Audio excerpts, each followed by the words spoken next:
Morning students, how are you? Fine, thank you. I am also very fine.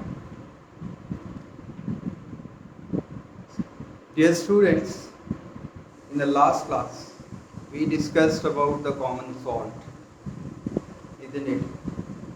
And in the various uses of common salt, we also understood that sodium chloride is one of the important salt from which we can obtain various other useful and important chemicals.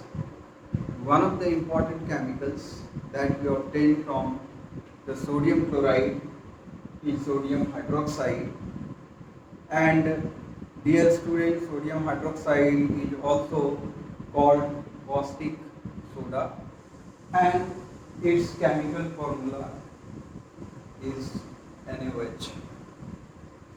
Now let us uh, understand the physical characteristics of sodium hydroxide, that is caustic soda. I am writing some points and you people also note down. I am writing it point wise. Sodium hydroxide is a white translucent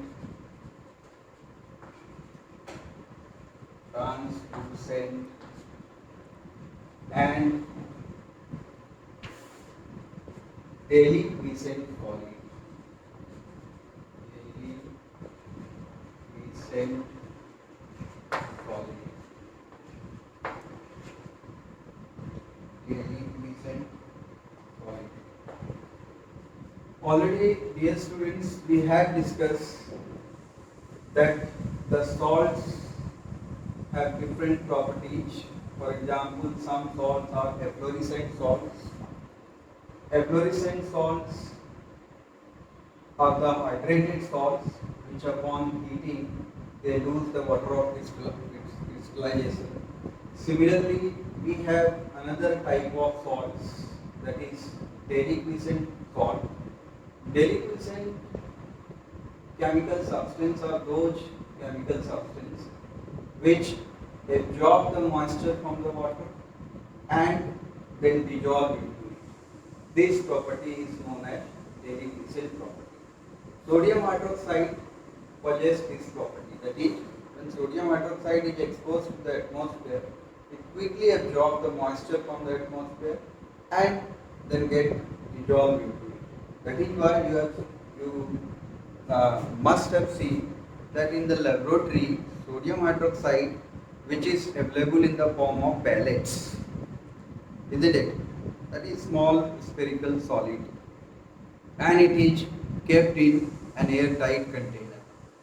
When we use that pellets for our experiments, then we immediately close the lid of the sodium hydroxide pellets container so that it can be saved from the moisture from the atmosphere. Now, second characteristics, physical characteristics, it is soluble in water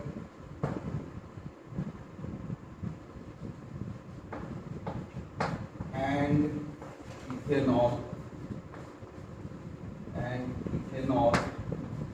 but insoluble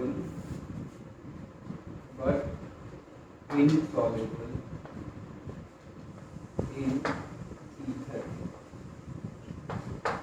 isn't it? Sodium hydroxide is readily soluble in water and ethanol but insoluble in ether. It is another physical characteristics of sodium hydroxide or caustic soda. Its melting point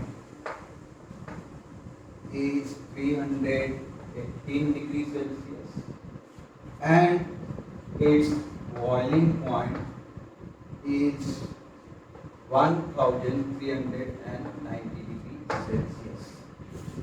Next characteristics. Sodium hydroxide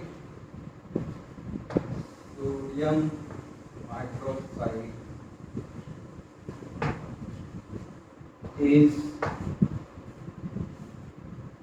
the most important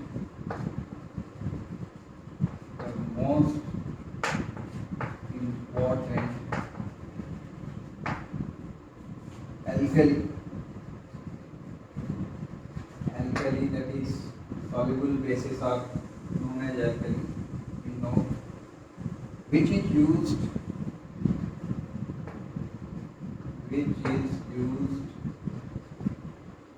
as a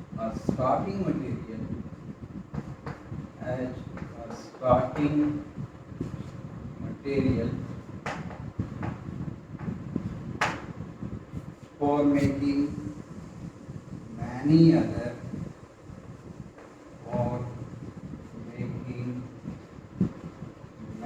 other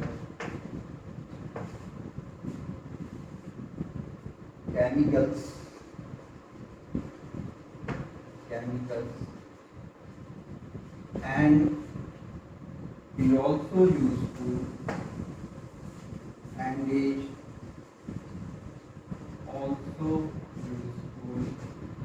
in industry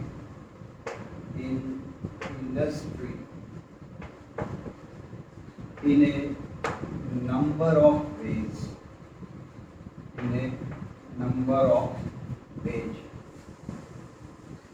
Okay, sodium hydroxide is the most important alkali. Alkali, as we know, that soluble bases are known as alkali, and this important alkali is used as a starting material for making many other chemicals that we will see later on, and is also useful in industry in a number of ways. I can give you a simple example how sodium hydroxide is used in an industry. Say we have the vehicle industry. I mean, bicycle industry is manufactured in the bicycle industry. Similarly, we have car industry, we have bike industry, we have bus industry, and so on. If you visit, for example, the bicycle industry, you will find that first the metals are cut, and during the cutting some grease, oily substances are used. You know, castrol is a very popular oil. This castrol oil is used on large scale for cutting the metals into the various pieces. After cutting, the metals are given into the desired shape, and then the desired shape components are put into a sodium hydroxide tank. Actually, that tank contains sodium hydroxide solution, and the components after cutting, that metallic components after cutting, are dipped into the sodium hydroxide solution tank, and the temperature is maintained in between 60 to 80 degrees Celsius. That depends upon the atmospheric condition. If the atmospheric condition is, the atmosphere is containing high moisture during rainy season, as it is going on nowadays, then the sodium hydroxide works properly at high temperature, isn't it? And if the atmospheric condition is dry, then the sodium hydroxide works at 60 degrees Celsius nearly. So in that sodium hydroxide solution, when the metallic components are dipped for say 7 to 8 minutes, then all the oily and greasy substance gets removed, isn't it? And then further that component is lifted and then dipped into a flowing water tank, and then again uh, it is lifted and put into the uh, Kong hydrochloric acid tank where the rust particles are removed, and then it is again dipped into the flowing water to remove the Kong hydrochloric acid, and then it is dipped into another adjacent tank that is containing zinc phosphate. This process is called phosphating, and then that phosphate coated metallic components are then again dipped into the bromine water, so that the bond between the phosphate and the metallic component gets stronger, and then it is sent to the dryer, and from there it is sent in the painting shop for painting. In this way you find the shiny metallic components fitted in the bicycle, in the bike, in the car, and so on. So it is one of the useful application in industry of sodium hydroxide, isn't it? Now move to the next characteristics, that is sodium hydroxide solutions. Sodium hydroxide solution. Sodium hydroxide solution are extremely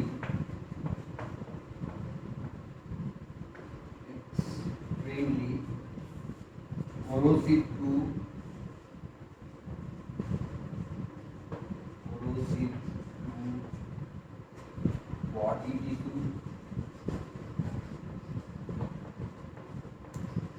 body tissue and are particularly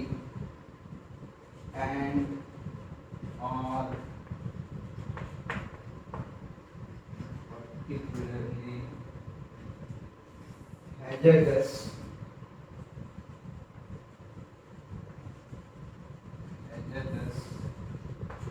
to human eyes.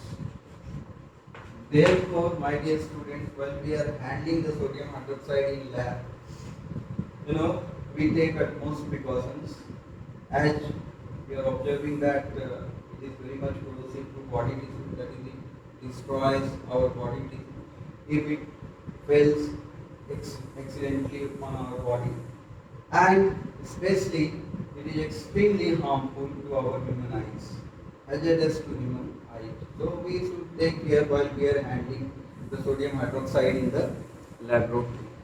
So dear students, up to here it is clear? Is it clear up to here? Okay. Now I am moving.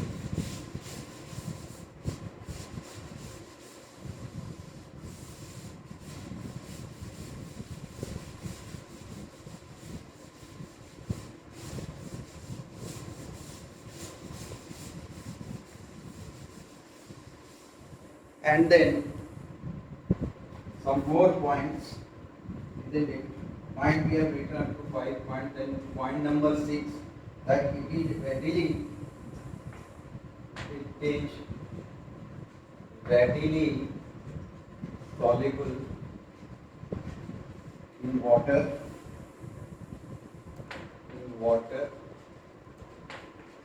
To give a strong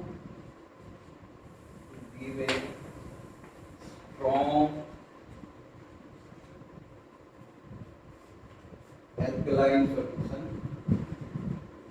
Give a strong alkaline solution.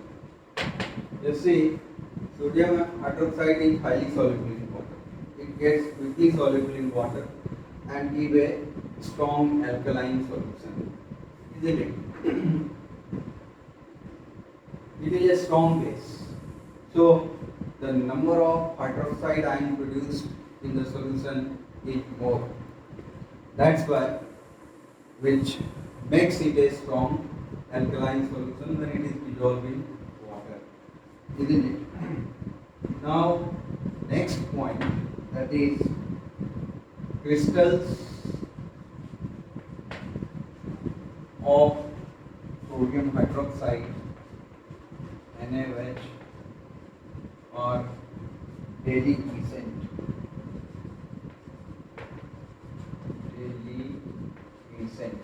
That is, they absorb moisture. That is, they absorb moisture from the atmosphere,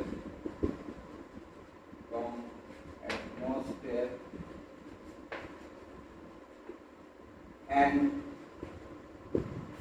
gets dissolved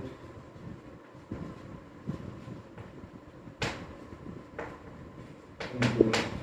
That is, it has deliquescent property. Okay. Now, another important property, that the NaOH solution,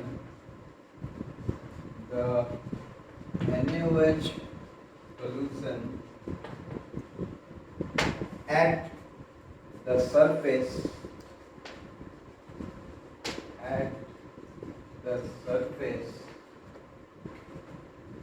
reacts with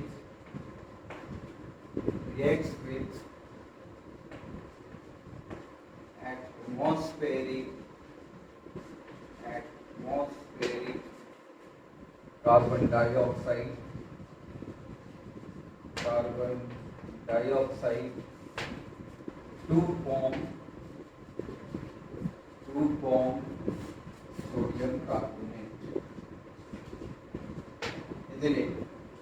It is also one of the important properties of sodium hydroxide solution. That's why in lab, while we are handling sodium hydroxide solution from the reagent bottle, we quickly close down the bottle in which sodium hydroxide solution is kept, because you can see that at the surface level of sodium hydroxide solution, it reacts with the atmospheric carbon dioxide and forms the sodium carbonate, altering the whole nature of sodium hydroxide. So while we are handling, we take out the sodium hydroxide solution from the reagent bottle and quickly close the lid of the sodium hydroxide solution. So dear students, up to here it is clear. This is all about the, you can say, the introduction also, isn't it? And these are also the properties of sodium hydroxide or caustic soda, isn't it? I hope you must have noted down here, students. Now I am writing it out. Okay, we will be moving towards the manufacturing of sodium hydroxide or caustic soda. So let me remove it. Okay, thank you.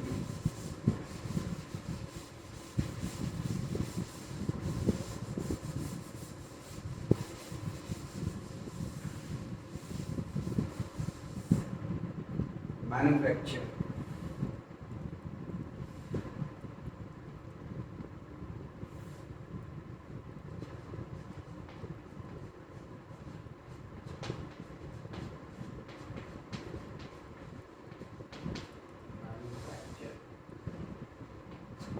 I hope, dear students, it is clearly visible to you all. Okay, thank you. Mine, sodium hydroxide is prepared on large scale. Sodium hydroxide is prepared on large scale by passing electricity through the concentrated solution of sodium chloride, that is brine solution, isn't it? We already discussed in the previous topic what is brine solution. Actually, the 20% concentration of sodium chloride, aqueous solution of sodium chloride, is known as brine solution. It is cold and concentrated aqueous solution of sodium chloride. So here in the manufacture of sodium hydroxide, we electrolyze this brine solution to obtain the sodium hydroxide. But interestingly, along with sodium hydroxide, we also obtain two important byproducts, chlorine and hydrogen gas, that will be understanding. So let me write first the sodium hydroxide is preparation.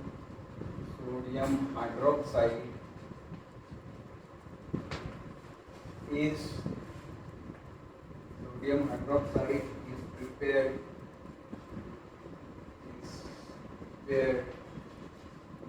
on large scale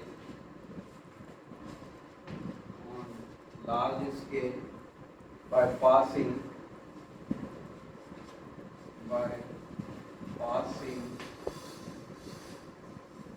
electric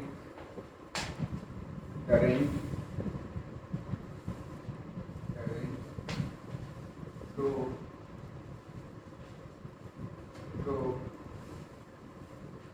the brine solution.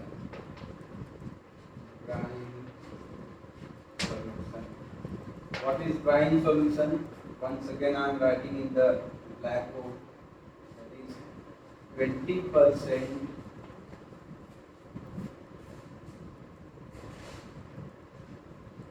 concentrated aqueous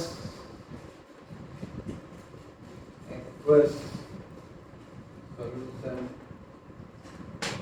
of sodium chloride, that is common salt, is known as brine solution, isn't it? The chemical equation for this chemical chain is as follows: sodium chloride plus water, that is known as brine solution, isn't it? When electrolyzed, we write the name of process that is performed here, that is electrolysis, and we obtain the sodium hydroxide plus hydrogen gas plus chlorine gas, isn't it? Now you can see that the equation is not balanced. So let us balance the equation. We put here 2P4H2O, and we also put 2 here. We put 2 here, isn't it? 2 hydrogen, 4 hydrogen. Now it is balanced, isn't it? It is a balanced chemical equation of the preparation of caustic soda. But mind here, along with caustic soda, actually our main product here is caustic soda, that is sodium hydroxide. And along with sodium hydroxide, two byproducts are also formed, hydrogen gas and chlorine gas respectively, isn't it? Now you can see that here sodium hydroxide, which is a base, is formed, and also chlorine gas is formed. So that is why this base, that is actually sodium hydroxide, is an alkali. So here an alkali and chlorine are formed. That is why this process is also known as chloralkali process, isn't it? And many a times your board has asked that what is a chloralkali process, why it is known as chloralkali process, etc., etc. So what we observe here, that an alkali sodium hydroxide and chlorine gas are formed. That is why the whole process is known as chloralkali process. In this term, chlor is used for the chlorine and alkali is used for the sodium hydroxide. Now we write it properly. The the above process, the above process of electrolysis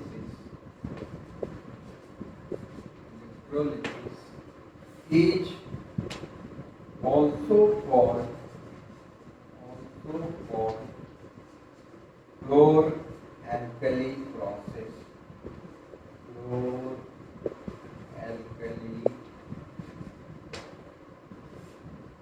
put it in the inverted comma. Chlor-alkali process because of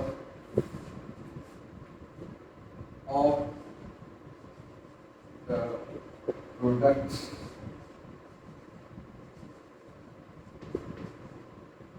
chlorine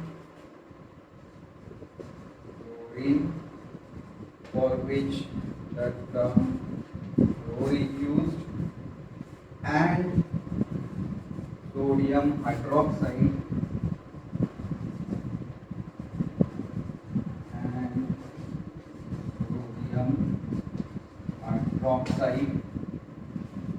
which is an alkali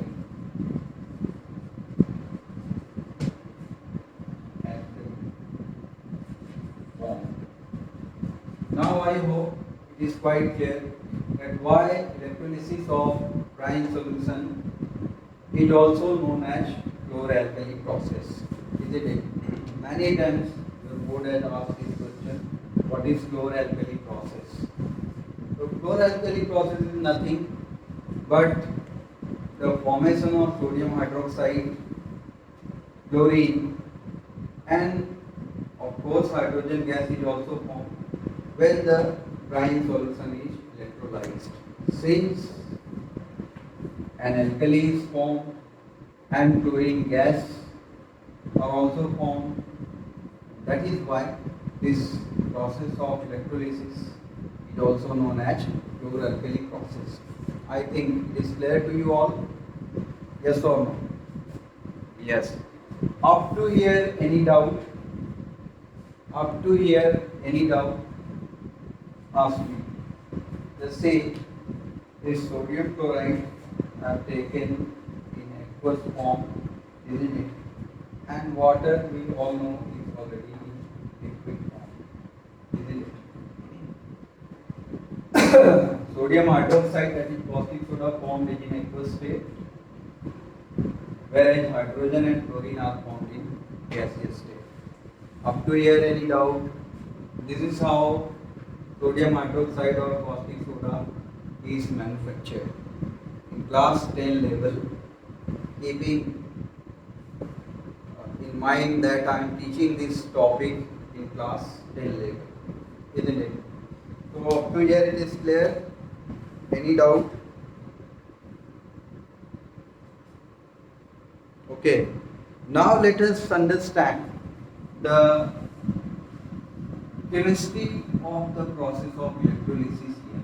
That is very interesting, and you will get many questions from the chemistry hidden behind this electrolysis process. Let us discuss that. Should I remove it? Have you noted it down?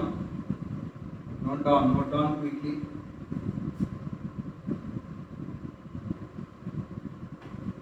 Okay.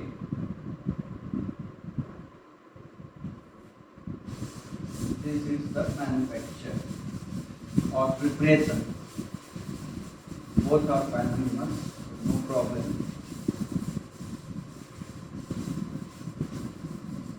Now let us try to understand the electrolysis process.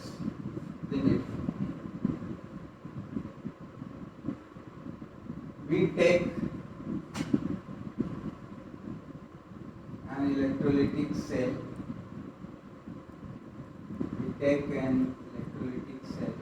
Actually, this process of electrolysis is performed in an electrolytic tank. We take sodium aqueous sodium chloride, that is brine solution.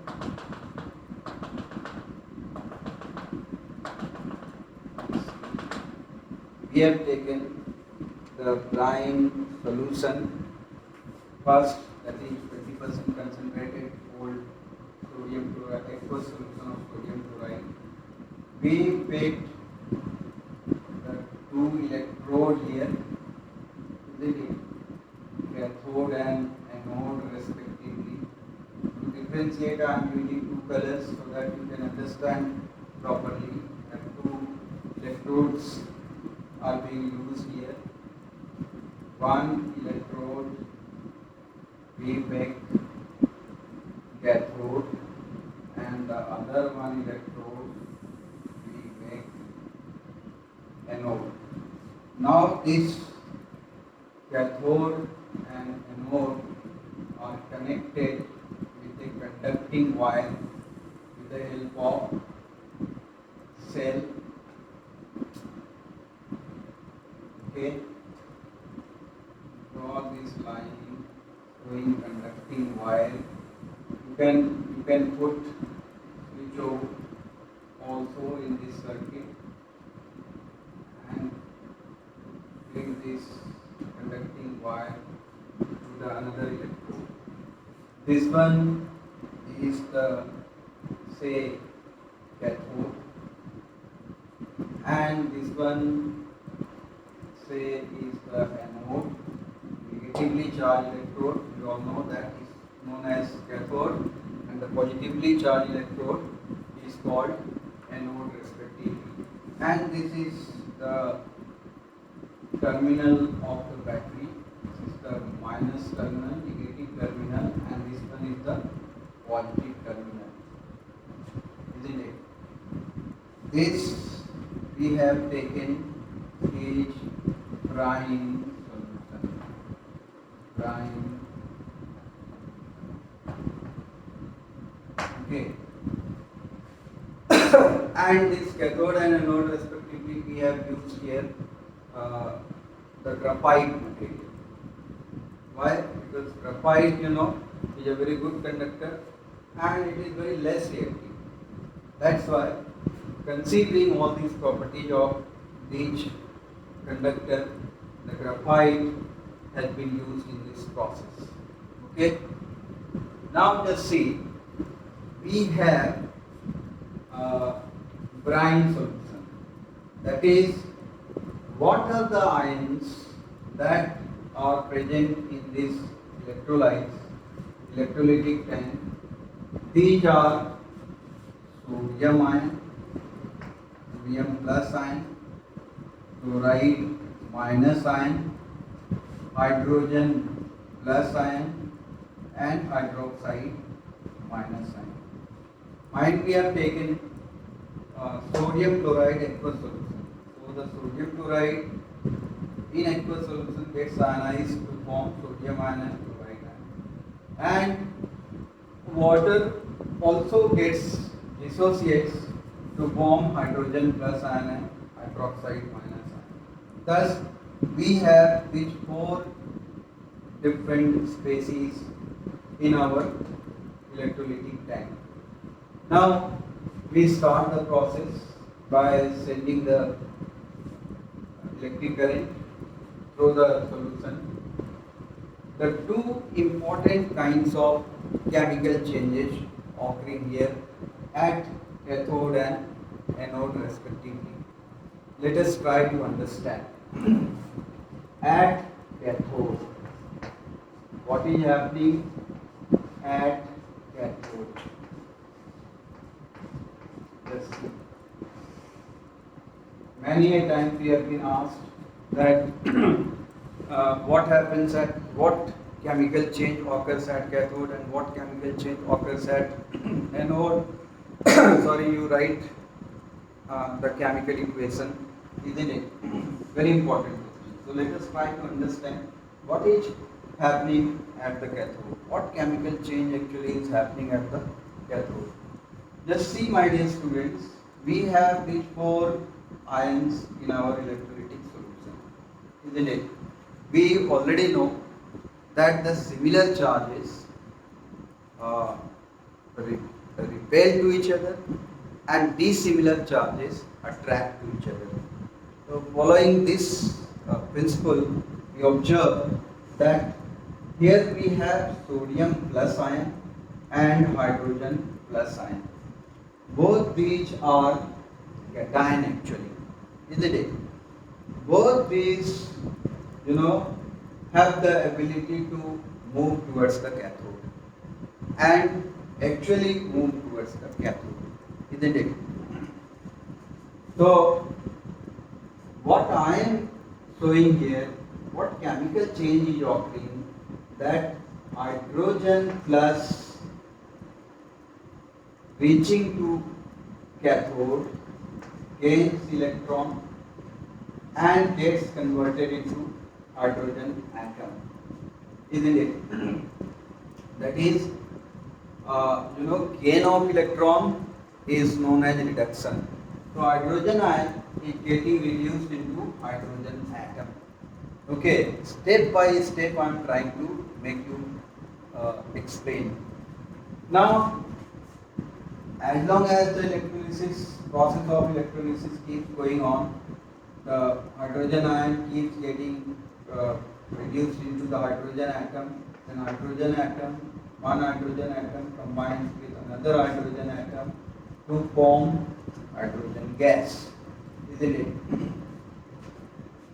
Mind here students, either you write the two steps chemical equations, what is occurring at cathode, or the same chemical change can also be represented in this way. We take two hydrogen plus ion instead of taking one hydrogen plus ion, and two hydrogen plus ion will gain two electron and will get reduced into hydrogen gas directly, isn't it? So it depends upon you. Either you write this one or you can write this one. Both are the same representation of the one chemical change that is happening. So here I write or.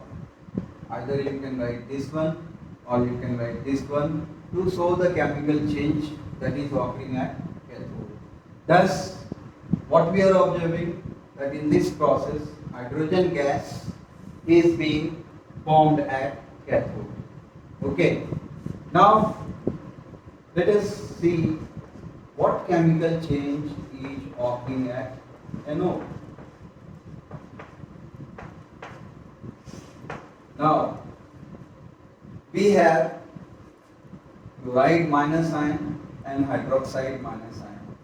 Both will move towards the positive electrode, that is at anode. But what happens? Chloride minus ion reaches to anode and gets discharged as chlorine gas, oxidized and gets converted into chlorine gas. So the chemical equation or the chemical change that is taking place at anode is, we can show in this way. One chloride ion reaches, then it transfers electrons to anode and gets converted into chlorine atom, isn't it? Then again one chlorine atom combines with another chlorine atom to form chlorine gas. Here also you have two options to represent this chemical change that is occurring at anode. The first way is this: either you represent the chemical change at anode in this way, or you can take two chloride ion together and can show the formation of chlorine gas. In this case, it will release 2 electrons.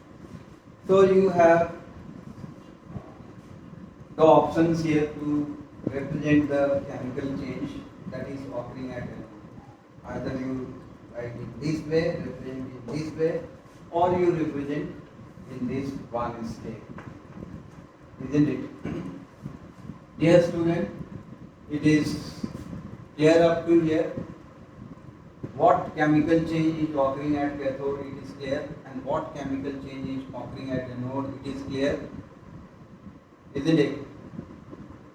Now, sodium ion and hydroxide ion left in the electrolytic tank. What happens? Sodium ion, as already observed, that had already reached to the negative electrode, that is cathode, isn't it? Sodium ion and hydroxide ion combine. Sodium ion and hydroxide ion combine near the cathode to produce sodium hydroxide. Okay, student. Sodium ion, which is near the cathode, and sodium ion is powerful ion. Sodium ion quickly combines with hydroxide ion to form sodium hydroxide, and this sodium hydroxide in this electrolytic tank is formed near the cathode, isn't it? Now, you should ask question, but I am asking one question, isn't it? Actually, I was waiting that from your side this question will come, but up till now I haven't received. Now I am asking question. Just see, in our electrolytic tank, as cations we have two ions, sodium ion and hydrogen ion, and both reach to the cathode, but hydrogen ion is getting discharged onto the cathode and converting into hydrogen gas, but sodium ion is not. Why does this happen? Isn't it? Anyone tell me if you understand? Otherwise, you must ask this question. Sir, two cations are there, and you are saying that hydrogen is only discharging at cathode. So what about sodium ion? Why sodium ion is not discharging at cathode? Isn't it very genuine question? Okay. So my dear, that's why I tell you, if you keep asking questions, I give you thanks. Tell me why? Because you give me opportunity by asking questions, you give me opportunity to explain the things in detail, isn't it? That's why I keep telling you people that keep asking many questions to me, isn't it? Because it is a kind of subjects where you find the doubts everywhere, isn't it? Even the minutest doubt needs to be cleared to understand the chemistry in detail. Otherwise, in each and every step in chemical science or chemistry, you will be in trouble, isn't it? So, just come to this. Both sodium ion, hydrogen ion are cation, but hydrogen ion is getting discharged at the cathode, but not sodium ion.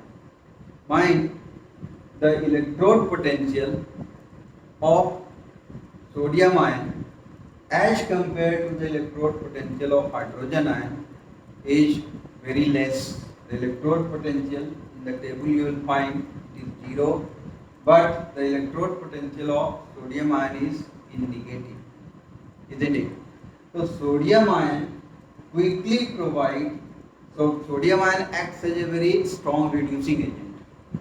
Being its negative electrode potential means sodium ion is acting as a very good reducing agent, isn't it? It quickly gives electron to the hydrogen plus ion, and that's why hydrogen gets reduced into hydrogen gas, reaching to cathode. And sodium ion quickly combines with hydroxide ion to form sodium hydroxide. Instead of getting discharged sodium ion onto the cathode. Mind, once again I am repeating this fact that sodium ion is having very negative electrode potential, so its discharging capacity is very high at the cathode in your level, isn't it? So it does not get discharged, whereas hydrogen has the electrode potential 0, so it gets discharged onto the cathode. Okay.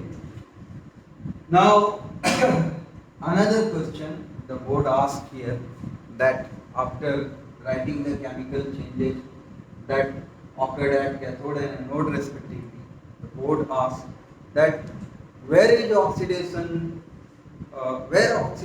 takes place during the electrolysis of brine solution. Where does the reduction occur in the chloralkali process? Such kind of questions are asked. You know, in chemistry, not a single question, hardly a single question is asked. Many a times in chemistry you will find the questions are in part wise, A, B, C, D, E, in this way. So here in one of the questions the board has asked that where does oxidation occur and where does reduction occur. Tell me, because you have already studied about the oxidation and reduction in lesson 1. So I hope you should answer. Quickly tell me. Just see what is happening at cathode. Hydrogen is gaining electron. So gain of electron, once again I am reminding here the two abbreviations you recall that I had given you in the lesson 1 when we were studying about the oxidation and reduction. Though you have to study oxidation and reduction in terms of loss and gain of oxygen and hydrogen, but many a times we had already discussed that many a times we do not find oxygen and either oxygen or hydrogen in many of the chemical reactions, isn't it? That's why we need to have little bit more advanced concept of oxidation and reduction, that is in terms of gain and loss of electrons. And I can recall that on that very day when I was explaining you about the oxidation and reduction, I gave you two important abbreviation terms, that is OIL and RIG. OIL stands for oxidation is loss of electron, isn't it? And RIG stands for reduction is gain of electron. Can you recall? Yes, very good. Now, keeping these abbreviations in the mind, now tell me. Now I hope you are able to understand. Yes, at cathode what is happening? At cathode what is happening? Reduction is happening. So I am writing here in different colored chalk. Reduction is occurring at cathode, since the gain of electron is taking place at cathode by the hydrogen ion, isn't it? And obviously what is occurring at anode in terms of oxidation and reduction? Definitely it is oxidation, isn't it? So the reduction is occurring at cathode and the oxidation is occurring at anode. Just see what is happening. Chloride ion is changing into chlorine atom by giving out electrons, by releasing electron, by losing electron. OIL says that oxidation is loss of electron. So at anode what is happening? Oxidation is happening. Now tell me, my dear students, have you understood the electrolysis process of brine solution, or you have any doubt? Ask me now. I am giving you 2 minutes time to ask me any doubt. Okay, you are telling that once again sir explain the process that is happening, chemical change that is happening at cathode and the chemical change that is happening at anode. Okay, no problem. Listen carefully. Once again I am repeating. Just see, in electrolytic solution we have four different ions: sodium ion, chloride minus ion, hydrogen plus ion, and hydroxide minus ion. And we already know that the cation during the process of electrolysis will move towards the cathode, isn't it? These similar charges attract each other, and the anions will move towards the anode electrode. Again, these similar charges attract to each other. Now, both hydrogen ion and sodium ion are cation move towards the cathode, but sodium ion is here, that is a very strong reducing agent present, isn't it? It quickly gives electron and hydrogen gets discharged onto the cathode as hydrogen gas, isn't it? And sodium ion reacts with hydroxide ion to form sodium hydroxide. And this formation of sodium hydroxide occurs at near at cathode. So at cathode, hydrogen is getting reduced into hydrogen gas. That can be represented in either ways. Now coming at the anode. At the anode, you see, actually now we have chloride ion, chloride minus ion left, because sodium ion already combined with hydroxide ion to form sodium hydroxide near the cathode. Now only left chloride minus ion, that being minus ion, that being an ion, reach to anode and give the electron and gets oxidized into chlorine atom, or chloride ion gets oxidized into chlorine gas. Now, did you understand or any doubt? Is that clear? What are the chemical changes taking place at cathode and anode? Where is sodium hydroxide being produced during the electrolysis? Where oxidation is occurring? Where reduction is occurring? Is that clear? Okay. Thank you very much. Now, should I move to the uses of this important three products formed here: sodium hydroxide, hydrogen and chlorine? Have you drawn this? Have you noted down? Okay. Now let us move towards the uses and the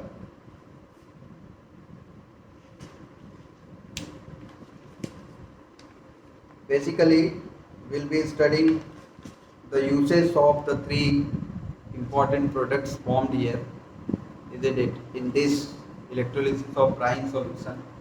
One of the important product is the sodium hydroxide, that is caustic soda. So let us write some uses of uses. First, sodium hydroxide or caustic soda. Write some uses of caustic soda. And from these uses, we will appreciate how useful caustic soda is. I am writing point wise, which also easy to memorize. Sodium hydroxide,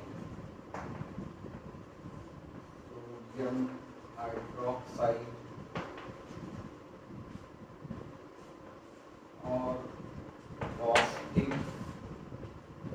soda is sorry, caustic soda is used in detergent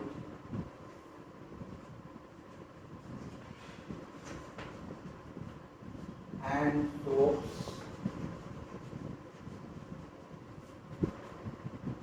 to remove bleach. It is one of the important uses of caustic soda. It is used in paper making, third it is used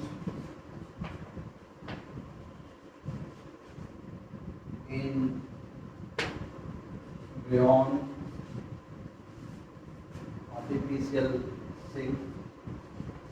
Rayon is already also known as artificial silk, that we have studied where in class 8 while we were studying about the synthetic fiber, isn't it?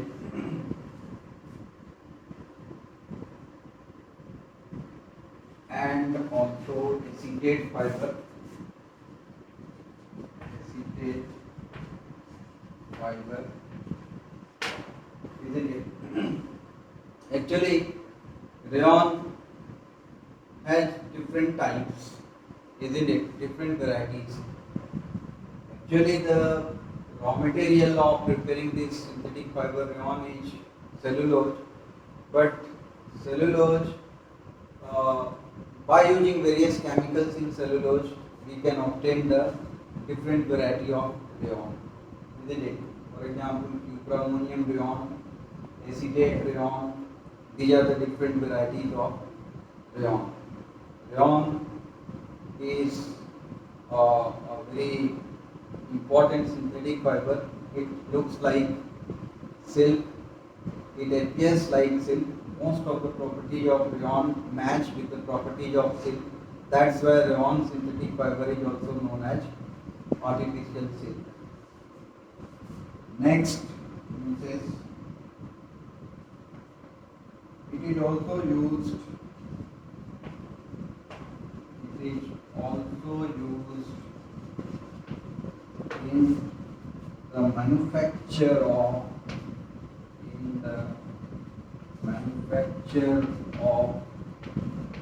bleach,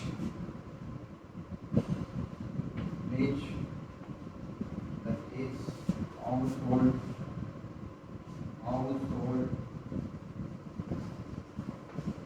bleaches, isn't it? Bleaching fabric,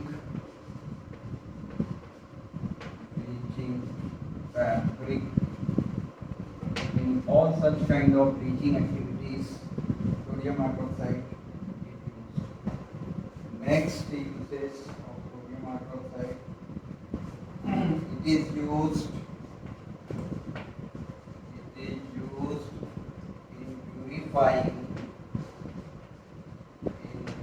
purifying bauxite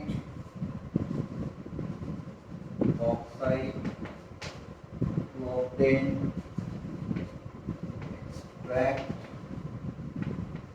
aluminium. We will discuss this thing in next lesson also, in the section of metallurgy. But then bauxite is an ore of aluminium. Hydrated aluminium oxide is known as bauxite. From bauxite, how do we obtain aluminium metal? That will be studying in the next lesson. Metal and non-metal. In detail we will be studying. Now next uses. It is used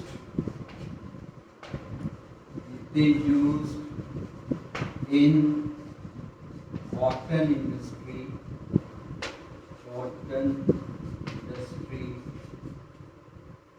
for mercerizing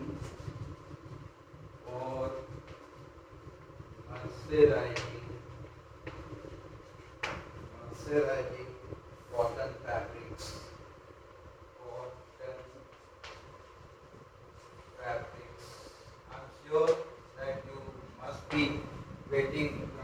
what is mercerizing?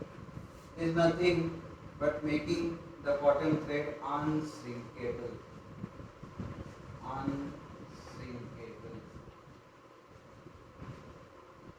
Isn't it? That's why nowadays in the market we have mercerized cotton. Mercerized cotton, you know, is a better quality of cotton as compared to the normal cotton. Isn't it?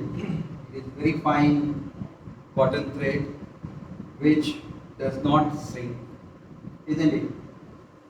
So, one of the uses of caustic soda is in cotton industry for the process of mercerizing cotton fabrics.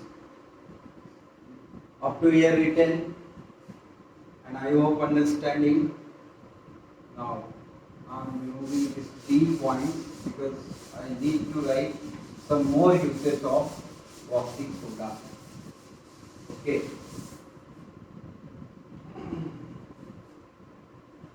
Now another uses 7. It is used in the refining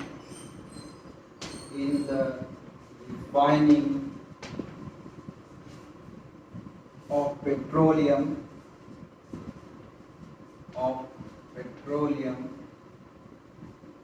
and also of vegetable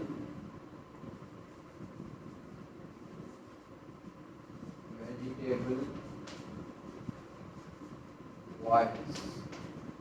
How important sodium hydroxide or caustic soda is, you can appreciate, isn't it? In refining of petroleum, in refining of vegetable oils, caustic soda is used. Next use, that it is used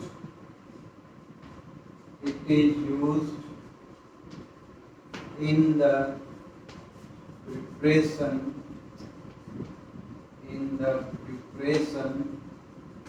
of soda lime. Another important chemical compound, soda lime, which is actually a mixture. What is soda lime?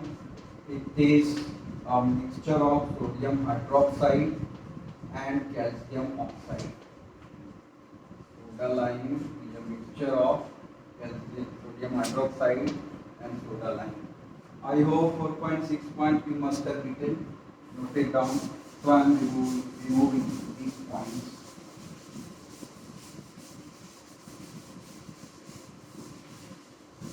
Next uses of sodium hydroxide is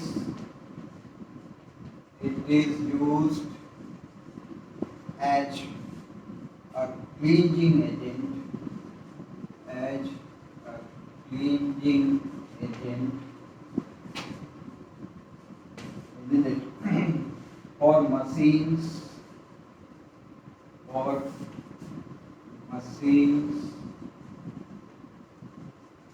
and metal seals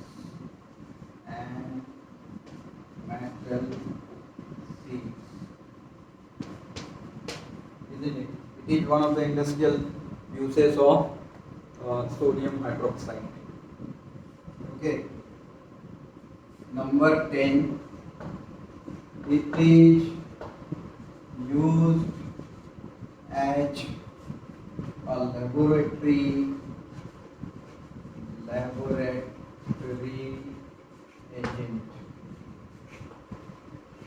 for performing chemical reactions.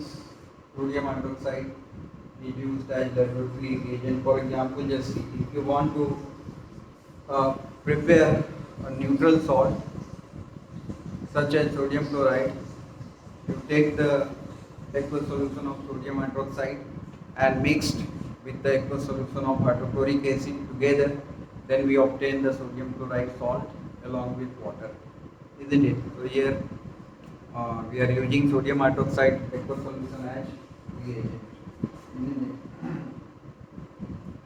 Number 11 uses it is also used to absorb acidic gases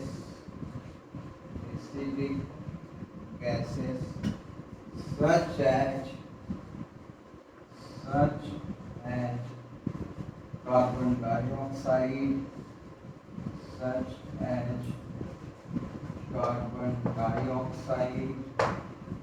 sulfur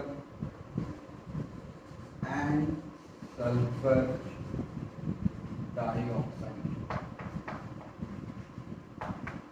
isn't it? And is used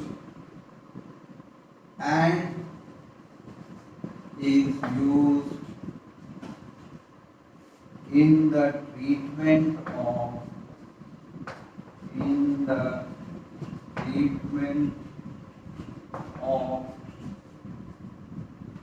effluent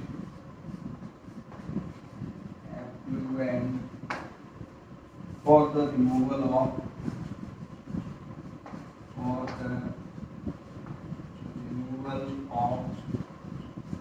heavy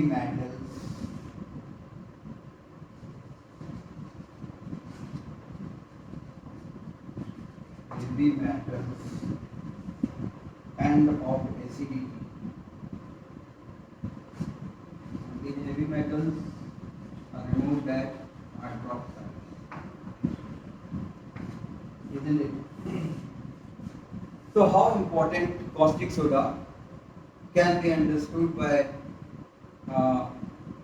just not possible to discuss more uses here in class 10 level, but these 11 uses almost are more than enough to explain how caustic soda is important, isn't it? Treatment of effluent.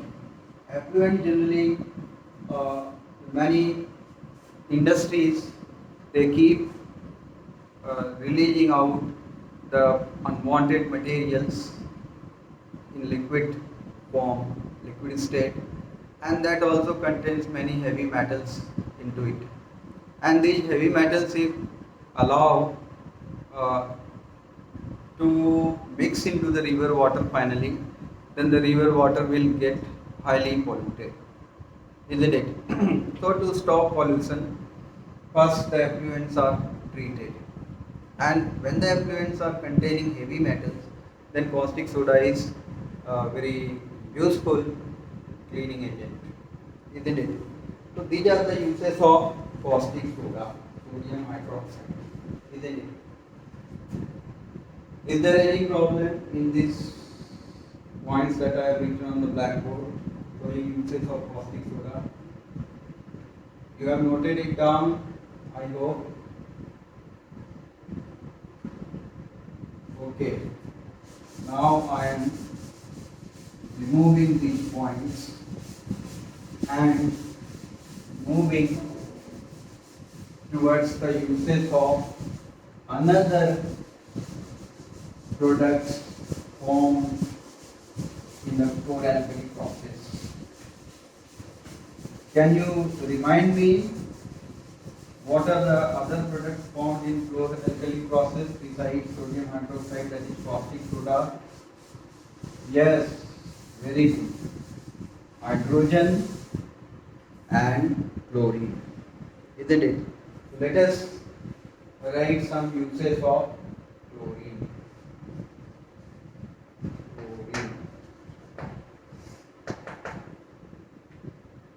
Uses of chlorine. First, it is used in killing bacteria in drinking water.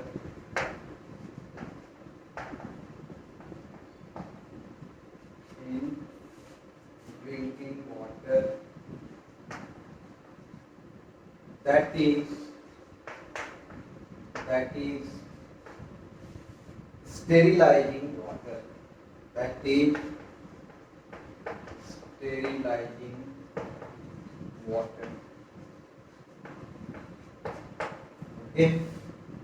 Number 2. It is used in killing bacteria in swimming pool as well. It is used in killing bacteria in swimming pool. Isn't it? I hope you are familiar with swimming pools. Isn't it? The people go for practicing swimming, and as a result the water gets contaminated. So to avoid further contamination, we keep using chlorine time to time in swimming pool to kill the bacteria. Next uses, it is used in the manufacture of bleach, kill bacteria into whitened paper. It is used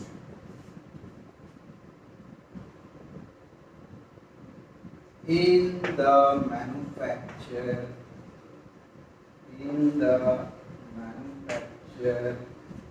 of bleach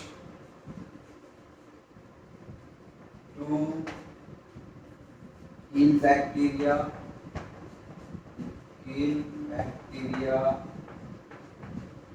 and to whiten paper. Isn't it? Next uses, it forms hydrochloric acid. It forms hydrochloric acid, isn't it? Which has many uses.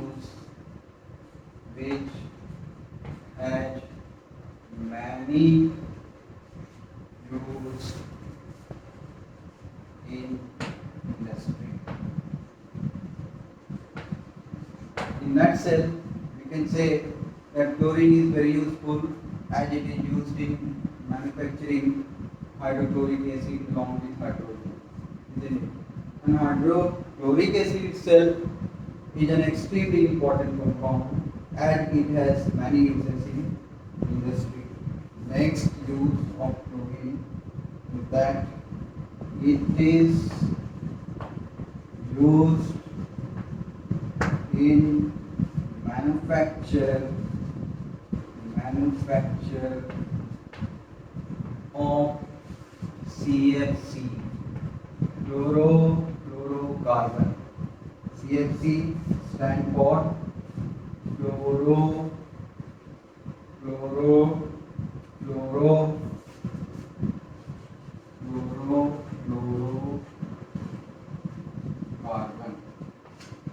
Isn't it?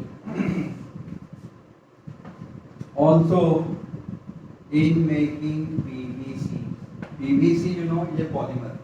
PVC is a polymer known as polyvinyl chloride. Isn't it? The monomer vinyl chloride, when many monomer vinyl chloride join together, then polyvinyl chloride is produced. Excellent plastics, we can say, because the water that we carry from overhead tank to the various places such as kitchen, bathroom, etc., we use the PVC pipe, isn't it? PVC can be given into the seed shapes.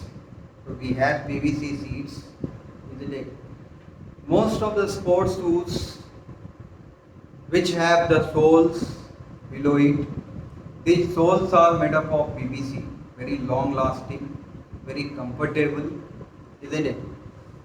Thus, this polyvinyl chloride, which itself is a very important polymer, is made by using chlorine. I write here the name actually. polyvinyl chloride to make it easy. However, about this PVC, also we have studied in class 8, if you can recall, isn't it? In synthetic fiber and fabrics, if you can recall. So, up to here, understood. Some more uses are there of chlorine. Do I remove it? If you allow me, note it down quickly.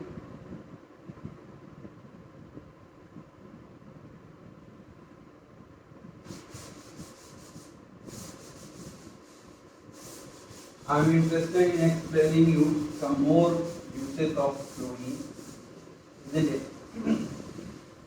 That is definitely going to be helpful not only for your board exam but in other kind of competitive exam that you have planned to participate.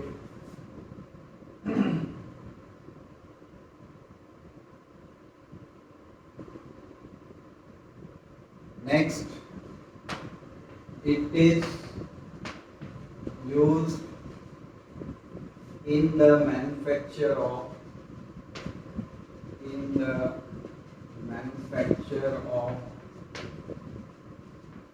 pesticides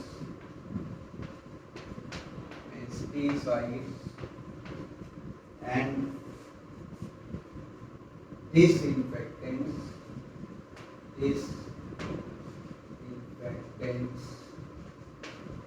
Pesticides are another important class of chemical compounds, isn't it? Pesticides nowadays are being used on large scale by the farmers to kill the various kinds of pest in their field, isn't it? And chlorine is one of the useful ingredients to prepare the pesticides, and disinfectants already we discussed. Then next uses, it is also used in making a number of useful chemicals such as chloroform,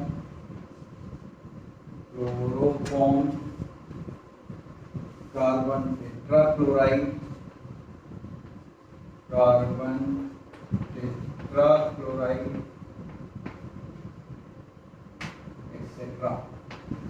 etc. Isn't it? Chloroform, carbon tetrachloride, these are organic compounds, very useful compounds.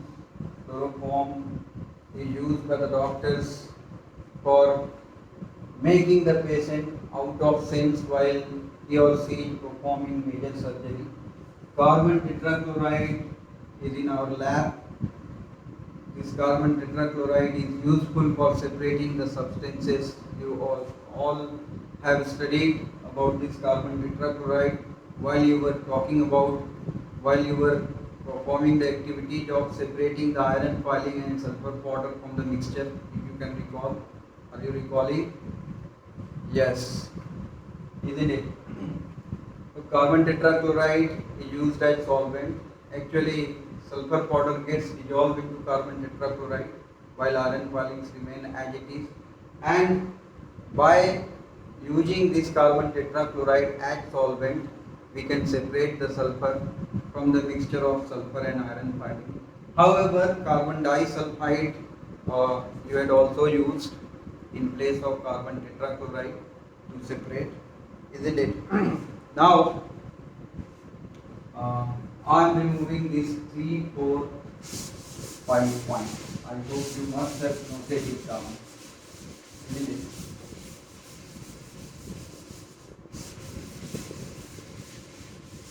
Now, I think few more uses. This chlorine is very interesting, very useful. It is used in making paints, and dyes, isn't it? Dye stuff, you can write dyes, dye stuff. Okay. Chlorine is used for making solvents. Chlorine is used for making solvents for dry cleaning. This word is also very common. You must have heard dry cleaning, such as trichloroethane,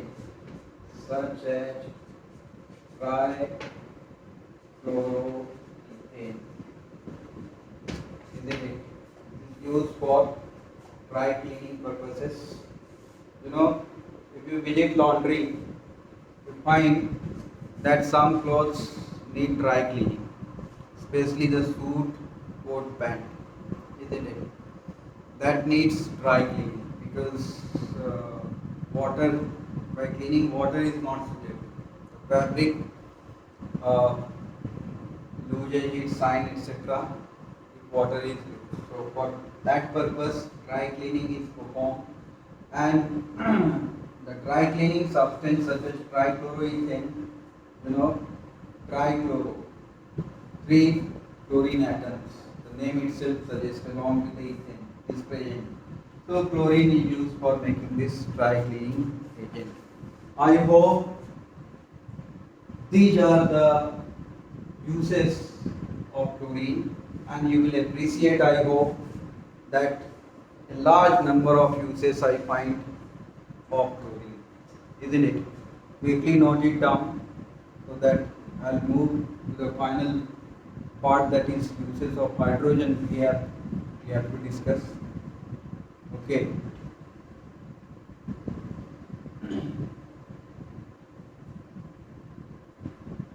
Clear?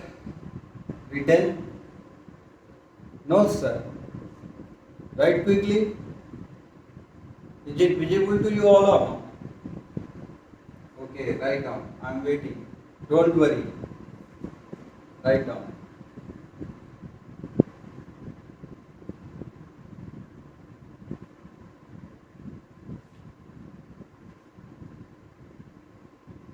Now, should I remove it? If you permit me. Is it okay? Have you noted down? Okay. Very good. Now, the uses of hydrogen. And hydrogen is also one of the byproducts that is obtained during the chloralkali process, isn't it? Now hydrogen. What we are going to study the uses of hydrogen. That's why this already I have kept as it is. Okay, hydrogen, very useful, isn't it?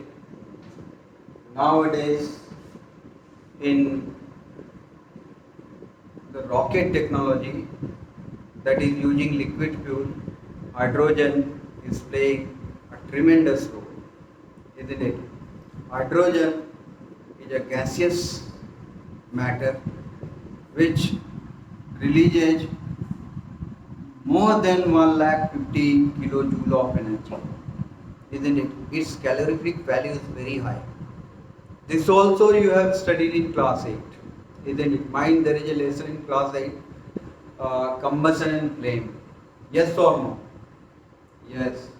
So in that section, that lesson, we discuss about the fuels and the different states of fuel, different categories of fuel. There is a table in NCERT class 8, isn't it? In that table, the calorific value of various fuels, solid, liquid, and gaseous fuel is given. And if you go through, you must have gone through, you will find that the hydrogen has the highest calorific value. It is nearly 1,50,000 kilojoule, isn't it? That is, when 1 kilo of hydrogen, 1 liter of hydrogen gas is burned, then 1,50,000 kilojoule of energy is released, and that too without releasing any pollutant, isn't it? In most of the hydrocarbons, oxides of carbon is definitely formed. But hydrogen is a kind of fuel that can only form water upon burning, isn't it? It is used in making, it is used in making margarine, isn't it? Margarine, a solid fat, solid saturated fat. Okay, margarines are made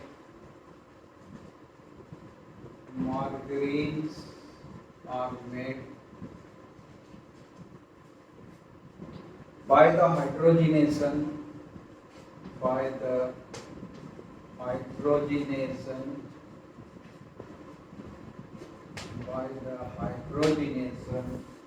of vegetable oils,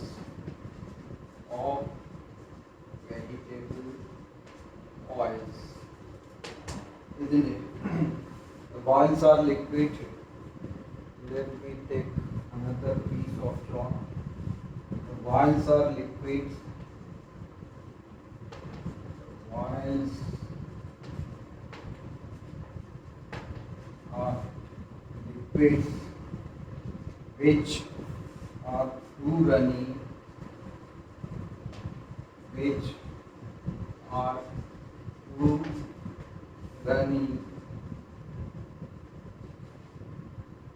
that is thin, to spread. Mind, actually, oil itself is having very thin density, isn't it?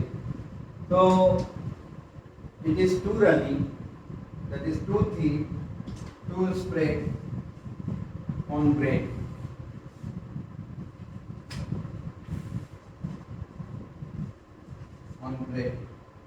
The problem has been solved, and this problem has been solved. Problem has been solved by reacting hydrogen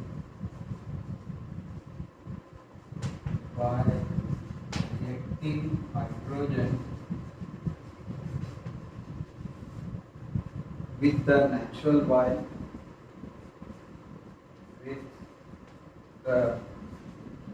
natural oil, molecules. Mind, I am explaining here in detail. In your NCERT book, it is only given that hydrogen is used for making margarine, isn't it? That is a solid saturated fat. Okay. What happens actually? Just let me more explain here. Just see, vegetable oils. What is hydrogenation? That is the conversion of vegetable oil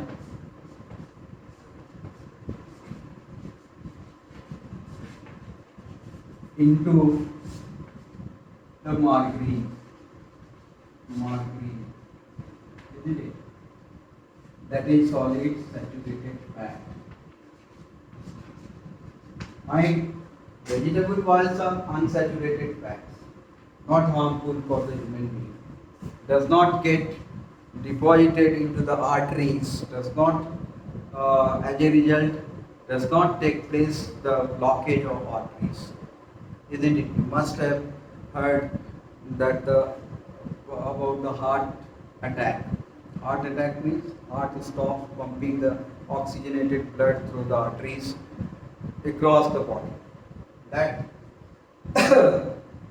actually what happens when we consume the saturated fats like dalda, ghee, isn't it? Margarine, then what happens? They takes time to get digested, and some of the undigested saturated fats gets deposited onto the inner wall of our arteries. As a result, what happens? Our heart, have had to work very hard, and as a result, our heart gets tired quickly. Okay, that's why it is advisable not to use saturated solid fat. Instead, we must consume vegetable oil. Now, let us come to our point that how vegetable oil gets converted into margarine. This process is called hydrogenation. The whole process is called hydrogenation.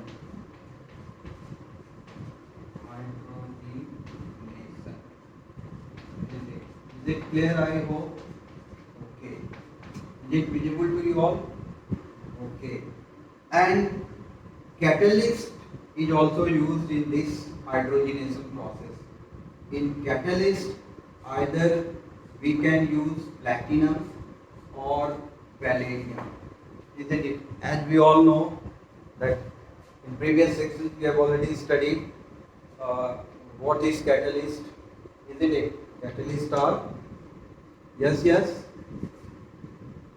catalyst are chemical substances which directly do not involve in chemical change, but indirectly it helps either to increase the rate of reaction or to decrease the rate of reaction. Catalyst plays both the roles. Sometimes it increase the rate of formation of product, that is increase the rate of reaction.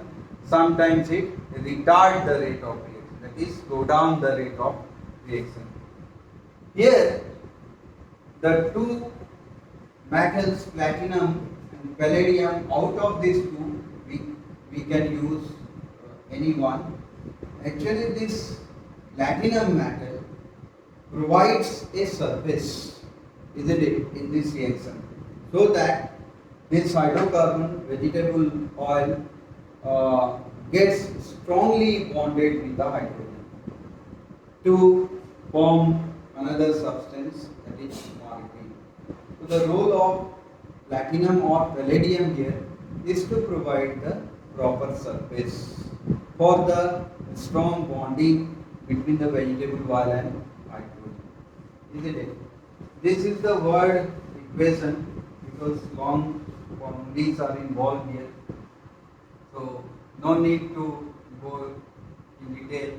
Just you understand that vegetable oil and the hydrogen gets added to the vegetable oil, or vegetable oil reacts with hydrogen to form margarine. The whole process is known as hydrogenation.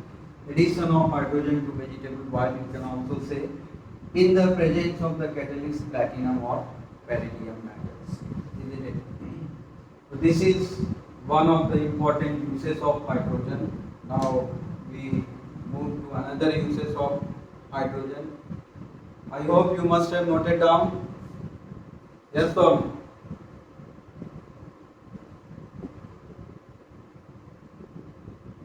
Okay.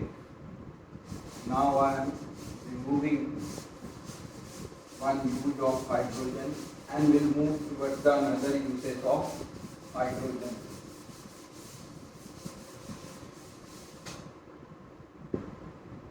Now, number 2. as a fuel, as a fuel, isn't it? Hydrogen reacts explosively. Hydrogen reacts explosively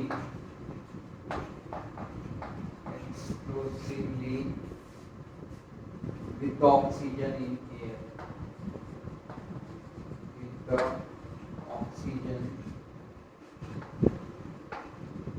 in air. That is why, dear students, even hydrogen has the highest calorific value. We cannot use hydrogen as a household fuel, because you can see at room temperature it can form the explosive mixture with oxygen in air. So it is very tough to handle hydrogen as household fuel. But industrially, hydrogen is an excellent fuel, isn't it? When a lighted split, when a lighted split pops in hydrogen,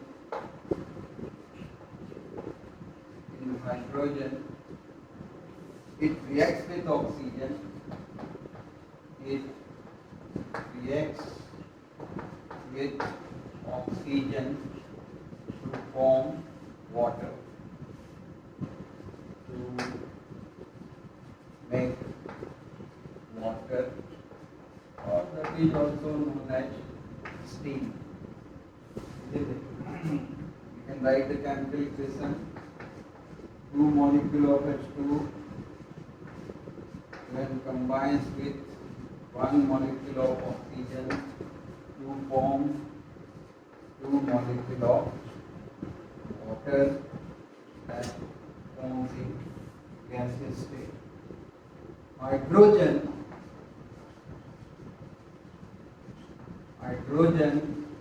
has played a big role,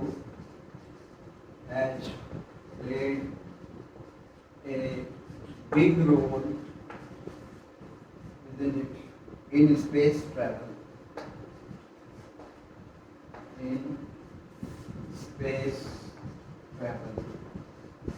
As I said you that just see, rocket technology uses both solid and liquid fuel, isn't it? But then solid fuel has its own limitation. That is why the hydrogen as a fuel in rocket technology is gaining momentum day by day. That's why most of the countries which are involved in manufacturing and flying rocket or sending them into the space, they are switching over from the solid fuel to the liquid fuel, isn't it?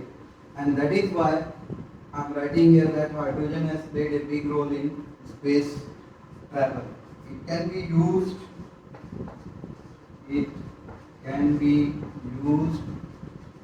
as rocket fuel.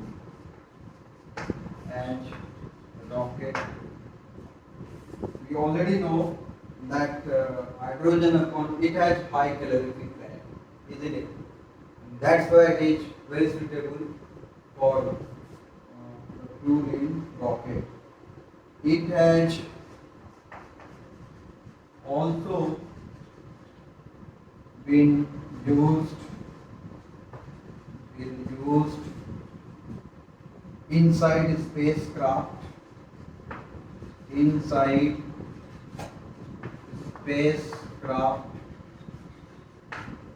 it, to power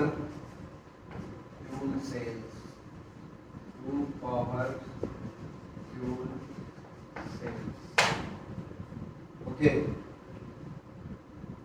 So as a fuel, hydrogen has brought a drastic change in space technology, rocket technology, isn't it? tremendous energy, high calorific value, less pollutant emitting characteristic are associated to this wonderful and excellent fuel, hydrogen. Have you written? Okay. Now I am removing.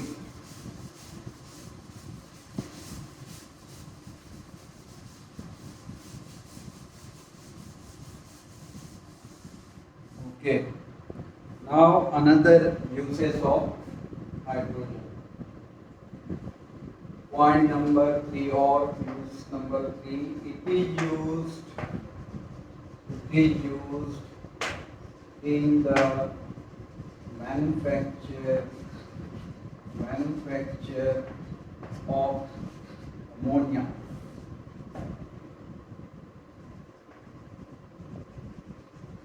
And this is used for making fertilizers.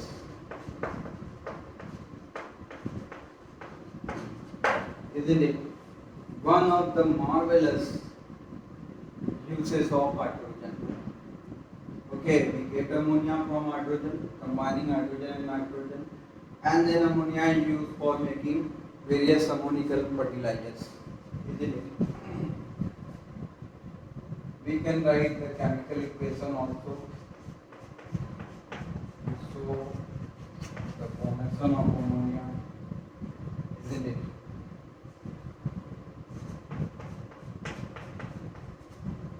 Okay. 2, 3 is 6, 3. Okay. Now next uses hydrogen directly combines with chlorine. Hydrogen directly combines with chlorine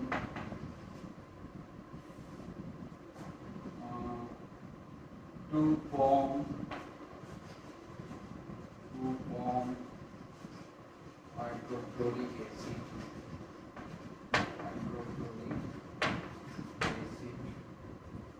The reaction is 2 plus Cl2, that is chlorine gas, it forms 2 HCl, that is into fume state, gaseous state. Isn't it? Now we are getting hydrogen chloride vapor by directly combining hydrogen and chlorine. Now again, hydrogen chloride is another useful chemical compound, isn't it? So first you finish this, then I come on to the hydrogen chloride, isn't it? I hope you must have written. Just see how hydrogen is useful. Hydrogen combines with nitrogen to form ammonia. Hydrogen can directly combine with chlorine to form hydrogen chloride, isn't it? Extremely useful this hydrogen is.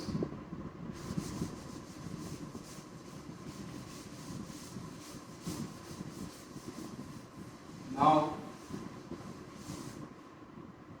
the uses of hydrogen is over. Let us discuss some uses of hydrogen chloride, isn't it, or hydrochloric acid.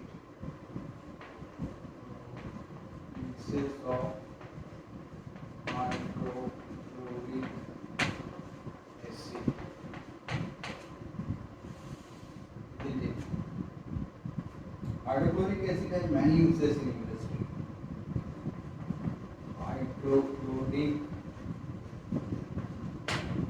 acid has many uses in industry.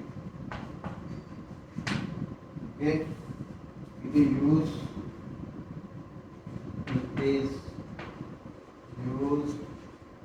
for cleaning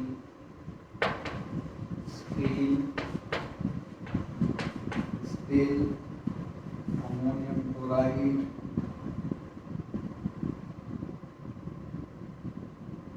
cleaning steel, making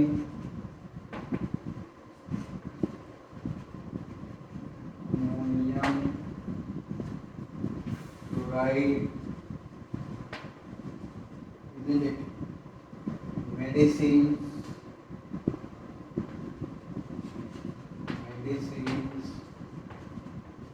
and cosmetics. So hydrochloric acid itself is a very useful chemical compound because it is being used for many purposes: cleaning steel, making ammonium chloride, medicines, cosmetics, etc. Isn't it? Now,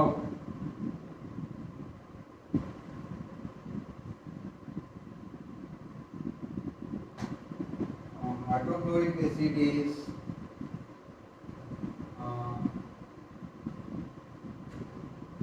point number 1. Here we write this is the general information of the use of hydrochloric acid. Now, point 5 we should write here hydrochloric acid. Hydrochloric acid is used in the preparation of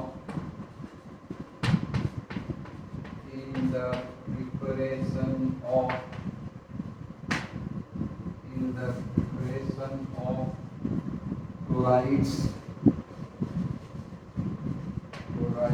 compounds such as or chloride salts such as ammonium chloride,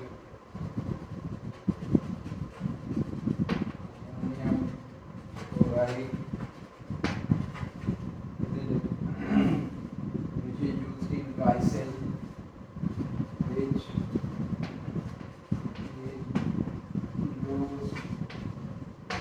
in glycol. Okay. Number 2, sorry, hydrochloric acid is used for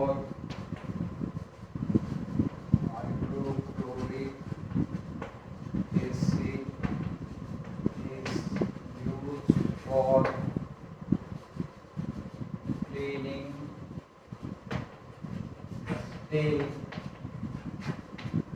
steel or iron sheet.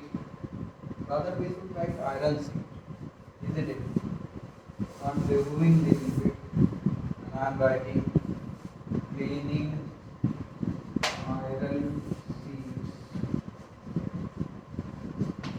Cleaning iron sheets before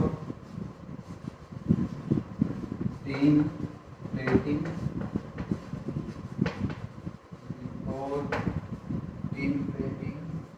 Or galvanization. We are familiar with this process. Tin is being plated on iron. Many containers we find made up of iron, but it is coated with tin because tin is less reactive to the atmospheric substances, isn't it? So tin is plated over the iron. And galvanization, putting the molten zinc onto the iron article, especially iron pipe, water carrying pipe. This process is known as galvanization, isn't it? To protect the iron, the purpose is to protect the iron from rusting. And before putting either the layer of tin or the layer of zinc onto the iron, the cleaning of iron is done, isn't it? Rusty materials which appear onto the iron is cleaned by using hydrochloric acid, isn't it? And especially warm hydrochloric acid. Then hydrochloric acid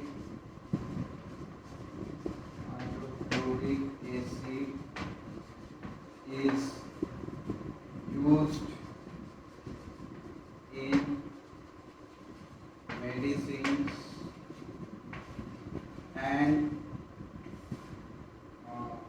cosmetics, cosmetics. Number 4 uses. Now I write it is. Many times I have written hydrochloric acid and the heading is also hydrochloric acid. It is used in textile,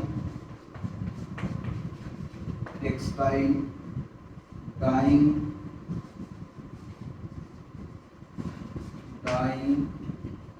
and tanning industries,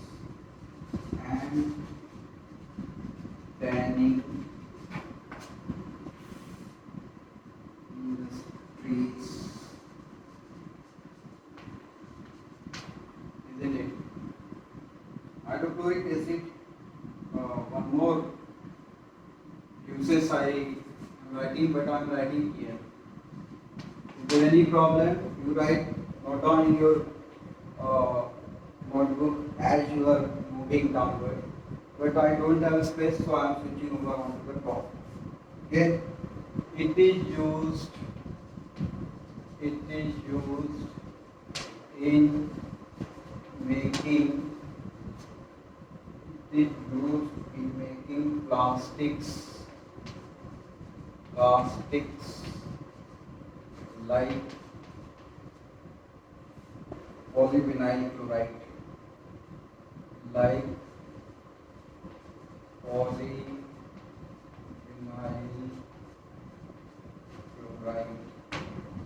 we have discussed PVC, isn't it? So these are the important uses of hydrochloric acid. Is that clear, my dear students? Now you note down. You note down quickly.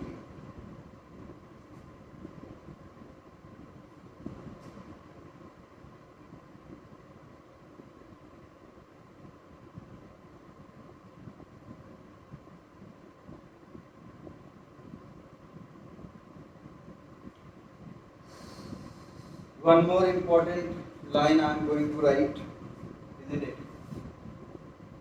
So you must have written these things. I am removing it.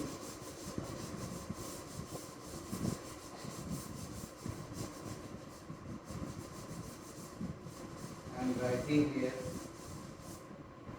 Making the paragraph, you write what I am writing. For two products, the two products of fluor alkali process,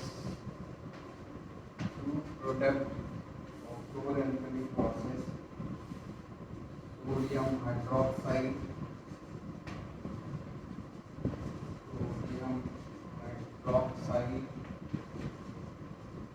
and chlorine combined together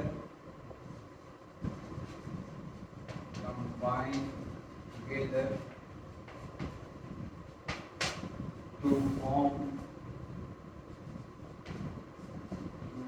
produce sodium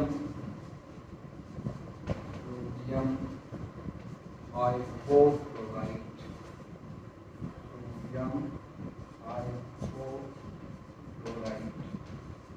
Bracket I am writing the chemical formula NaCl4, sodium hypochlorite. It is a bleaching agent. It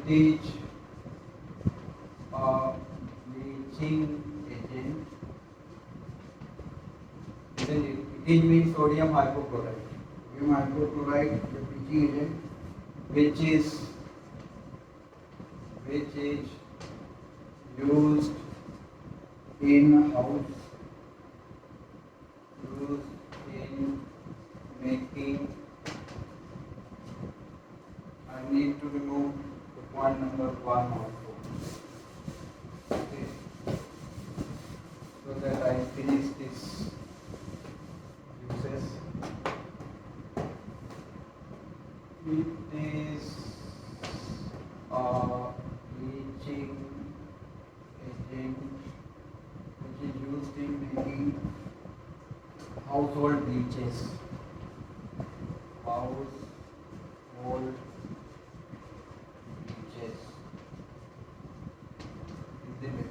Many times we need household bleaches, and for bleaching fabrics. Okay, sodium hypochlorite, very useful as a bleaching agent, and it is prepared by combining sodium hydroxide and chlorine gas, and these two are the product of chloralkali process. Okay, is that clear? You go through, my dear, and if you find any difficulty, you keep asking me as usual. But what we study today is extremely important for our examination point of view. I mean board examination point of view, as well as some extra points I have given to you, which will certainly help you in the various competitive examination also, isn't it?